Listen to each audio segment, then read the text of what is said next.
Para saan yan pare? Sa... Para saan yan? Para to sa ano pare, battery pa. Battery ng genset?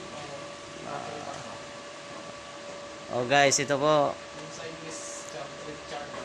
Ah! Ano pala yung English pa. guys? Ay, Paganahin natin natin.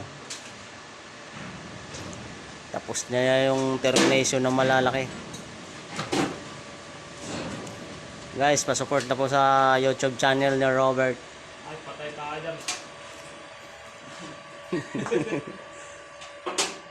Support na lang po para support na lang. Tama, pili ba dyan, Baro? Wala. Kung yung pili